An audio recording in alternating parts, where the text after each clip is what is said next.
BRS party working president మాజీ మంత్రి KTR Telangana CM Revanth రెడ్డిపై తీవ్ర స్థాయిలో విమర్శలు చేశారు. రైతులను మోసం చేశారంటూ ఆయన ఆరోపణలు చేస్తూ రేవంత్ రెడ్డి కొడంగల్ ఎమ్మెల్యే పదవికి రాజీనామా చేయాలని డిమాండ్ చేశారు. ఒక సంచలన ప్రకటన చేస్తూ రేవంత్ రెడ్డి తిరిగి గెలిస్తే తాను రాజకీయ సన్యాసం తీసుకుంటానని ప్రకటించారు. సోమవారం కొడంగల్ నియోజకవర్గంలోని కోస్గిలో జరిగిన బీఆర్ఎస్ పార్టీ రైతు ధర్నాలో కేటీఆర్ మాట్లాడారు. రేవంత్ రెడ్డి తన అల్లుడికి భూములు కేటాయించేందుకు లగచర్ల, హక్కింపేట రైతులను ఇబ్బంది పెడుతున్నారని ఆరోపించారు.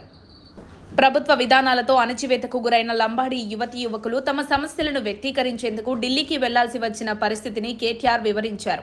కేటీఆర్ రేవంత్ రెడ్డిని తీవ్రంగా విమర్శించారు. అందరూ సంతోషంగా ఉన్నారని ఆయన అంటున్నారు కదా, నిజంగా ధైర్యం ఉంటే తన ఎమ్మెల్యే పదవికి రాజీనామా చేసి మళ్లీ బరిలోకి దిగాలి. ఈ ఎన్నికల్లో రేవంత్ రెడ్డిని ఓడించడమే మా లక్ష్యం.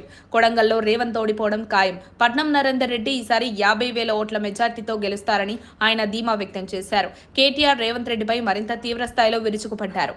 ఈ రాష్ట్రాన్ని దుర్యోధనుడు పాలిస్తున్నాడు. కొడంగల్లో కురుక్షేత్ర యుద్ధం జరుగుతోందని వ్యాఖ్యానించారు. గత 14 నెలల పాలనలో రేవంత్ రెడ్డి తన కుటుంబ సభ్యులకు, కార్పొరేట్ కంపెనీలకు ప్రయోజనం కలిగించేందుకు వ్యవహరించారని విమర్శించారు.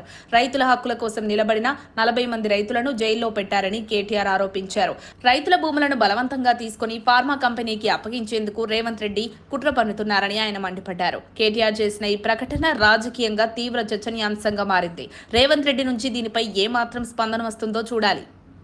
మరిన్ని అప్డేట్స్ కోసం మా కాయ్ టీవీని సబ్స్క్రైబ్ చేసుకోండి. మా వీడియో కనుక మీకు నచ్చినట్లయితే లైక్ చేయండి, షేర్ చేయండి. మీ విలువైన అభిప్రాయాలను కామెంట్ బాక్స్లో తెలియజేయండి.